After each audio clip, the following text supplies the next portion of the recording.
दुआ फाउंडेशन की जानिब से आज जो प्रोग्राम हुआ, क्या लगता है? देखिए, अल्हम्दुलिल्लाह 2014 में ये दुआ फाउंडेशन का हमने शुरुआत की थी और इसके ज़रिए बहुत सारे मुख्तलिफ़ प्रोग्राम्स हम लेते हैं।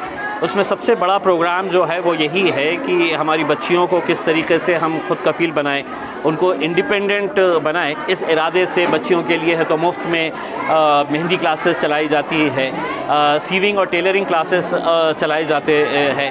3-3 महीने का बैच होता है और इसमें बच्चियों को टेलरिंग क्लासेस कंप्लीट करने के बाद एक सर्टिफिकेट के साथ एक मशीन भी उन्हें दी जाती है ताकि वो अपने घर पे जाकर अपने एक रोज़ी रोटी का ज़रिया अपना ख़ुद का इंडिपेंडेंट तौर के ऊपर वो तैयार कर सके, क्योंकि यहाँ पर हम उन्हें हुनर सिखा रहे हैं। साथ ही साथ दुआ फाउंडेशन के ज़रिए 3 एम्बुलेंसेस हम चलाते हैं जो मुफ्त में चलाए जाते हैं।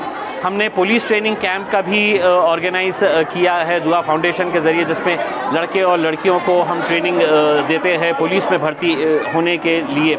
तो ऐसे मुख्तलिफ़ प्रोग्राम दुआ फाउंडेशन के लिए ज़रिए चलाए जाते हैं।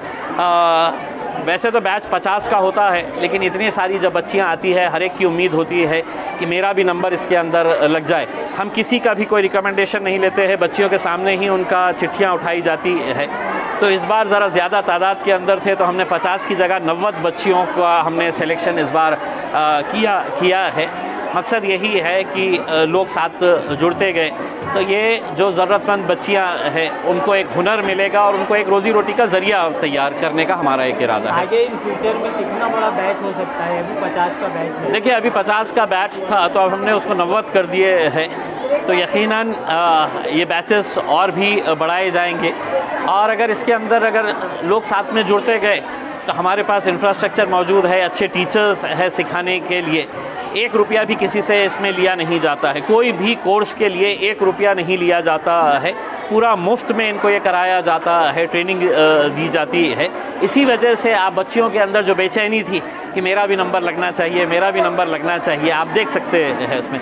लेकिन हमारी भी अपनी कुछ मजबूरियां हैं, कुछ लिमिटेशंस है, जिसकी वजह से हम ये पूरा नहीं कर पाते हैं। वरना हमारी तो ख्वाहिश ये है कि जितने बच्चियों ने हमारे पास अप्लाई किया है वो सब बच्चियों को हम ट्रेनिंग दे सकें। इसलिए मैं कहता हूँ कि लोग अगर जुड़ते गए तो यकीनन इसको और बढ़ा सकें। सवाल है, आदर्श पथ संस्था की 2 प्रॉपर्टी बेचने के लिए नीलामी की आपकी जो मेहनत है वो रंग लाई, क्या कहेंगे? देखिए, मैंने शुरुआत से ये कहा है कि ये हिंदुस्तान का पहला केस होगा कि जहाँ पर किसी एक सोसाइटी का पैसा जो डूब गया था पूरी तरीके से, वो पैसा 1-1 रुपया वो उनके ठेवीदार जो है उनको वापस दिया जाएगा।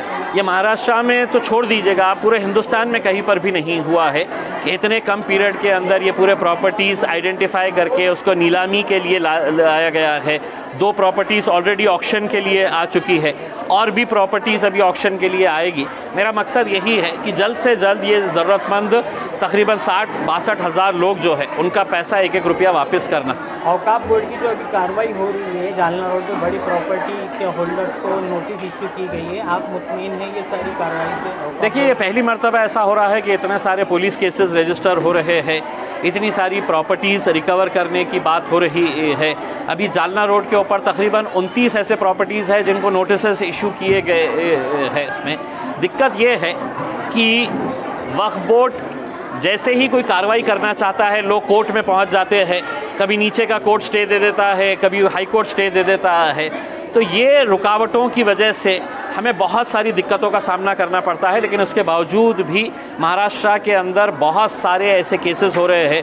नांदेड़ के अंदर अभी FIR करने का है तो हमने फ़ैसला लिया है। शोलापुर का एक मैटर है, उसके अंदर FIR रजिस्टर करने का मैटर लिया है।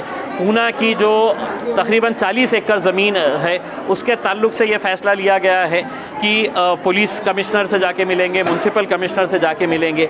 यहाँ की कुछ प्रॉपर्टी सीज़ करना है, लेकिन उसमें कुछ पुलिस वालों ने रुकावट लेकर आई है।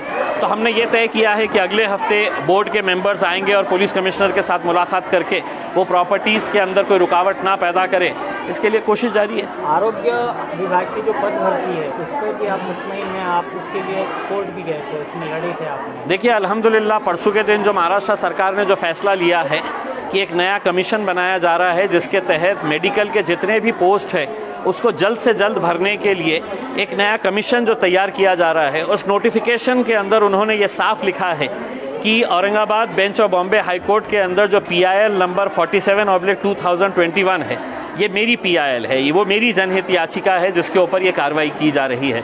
तो यकीनन मैं मेहनत कर रहा हूँ, कोर्ट उसका बहुत अच्छे तरीके से दखल ले रहा है, तो मजबूरन सरकार को भी उसके ऊपर कुछ कार्रवाई करना पड़ रहा है। दुआ फाउंडेशन की जानिब से एक सवाल, क्या अतराफ शहर के अलावा भी इसके कुछ ब्रांचेस खोलने का इरादा है? मेरी तो ख्वाहिश है कि हर तालुके के अंदर खुलना चाहिए करके उसमें, लेकिन देखिए ये कोई सरकारी स्कीम नहीं है।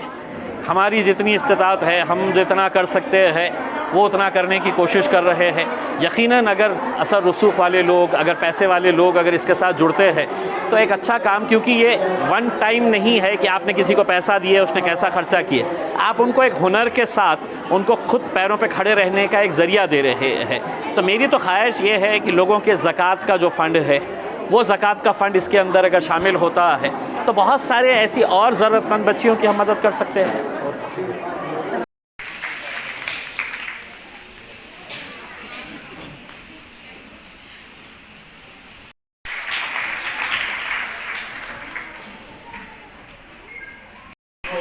चाहे स्पोकन ऑडिटोरियम से बाहर जा रहे हैं, मेरी उनसे गुजारिश है कि एक 5 मिनट के लिए वो रुक जाए।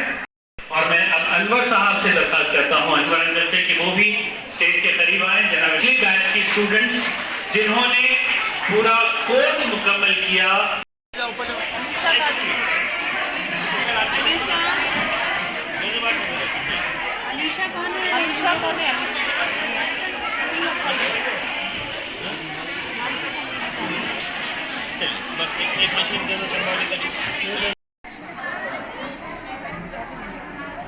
इधर देखिए सर, मिनी कहाँ गई? आरती भंडारी कुठे राहतं? काचीवाडा. शिकली ना? चला, अभिनंदन. पिछले गुज़िश्ता 6 महीने से दुआ बैंक की फैमिली का हिस्सा थे। अब आप लोगों की जगह अगले साल, अगले 6 महीने के बाद कोई और यहाँ होंगे, तो इस लम्हे को कैमरों में कैद कर लीजिए। ये एक अनफॉरगेटेबल मोमेंट जिसे हम कहते हैं, आप लोगों के लिए भी ये ये